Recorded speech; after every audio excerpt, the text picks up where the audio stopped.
बिस्मिल्लाहिर्रहमानिर्रहीम। अस्सलाम वालेकुम। मेरी आप सभी से इल्तिजा है कि एक मरतबा दुरूद इब्राहिमी पढ़ लीजिएगा। बिस्मिल्लाहिर्रहमानिर्रहीम। अल्लाहुम्मा सल्ली अला मुहम्मदिन व अला आलि मुहम्मदिन कमा सल्लैता अला इब्राहीम व अला आलि इब्राहीम इन्नका हमीदुम मजीद।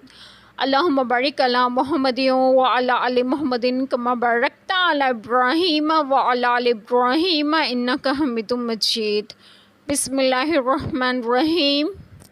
तो यहूदियों के बड़े जुल्म के सबब हमने वो बात सुथरी चीज़ें कि उनके लिए हलाल थी उन पर हराम फरमा दी, और इसलिए कि उन्होंने बहुत से लोगों को अल्लाह की राह से रोका, और इसलिए कि वो सूद लेते हालांकि वो इससे मना किए गए थे, और लोगों का माल नाहक खा जाते।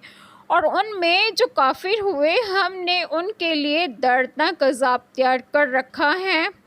बिस्मिल्लाहिर्रहमानिर्रहीम। आज जो बात मैं आप लोगों से डिस्कस करूंगी वो ये है कि इस पहली आयत करीमा में है कि तो यहूदियों के बड़े जुल्म के सबब वादा खिलाफी वगैरह जिनका ऊपर आयत करीमा में ज़िक्र हो चुका है, हमने वो बात सुथरी चीज़ें जो उनके लिए हलाल थी उन पर हराम फरमा दी।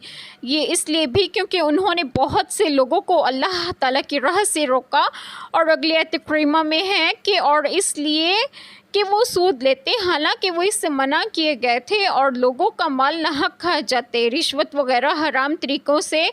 ये इस सबब से कि यहूद ने अहद चकनी की आयत करीमा का इनकार किया और कहा कि हमारे दिल गिलाफ में महफूज हैं कि उन पर गैर यहूदी तालीमात का असर नहीं होता। हज़रत मरियम अलैहिस्सलाम पर अजीम बहतान बांधा और कहा कि हमने मसीह अलैहिस्सलाम को कत्ल किया, जुल्म का इर्तिकाब किया, अक्सर लोगों को राह रास्त से रोका, मना करने के बावजूद सूदखोरी की, लोगों का माल नाहक खाया। इन तमाम बातों के सबब से हमने उन पर बहुत सी पाक चीज़ें हराम कर दी, और उनमें जो काफिर हुए हमने उनके लिए दर्दनाक अज़ाब तैयार कर रखा है, और ऐसे लोगों के लिए दर्दनाक अज़ाब की वईद है। अल्लाह ताला हम सब के तमाम गुनाहों को माफ़ फरमाए और हमें सिरात मुस्तकीम की राह पर गामज़न करें, और आप सबको आपके घरों में खुश व खुर्रम रखें और सेहत तंदुरुस्तगी भी दें। आमीन। जज़ाकल्लाह खैर।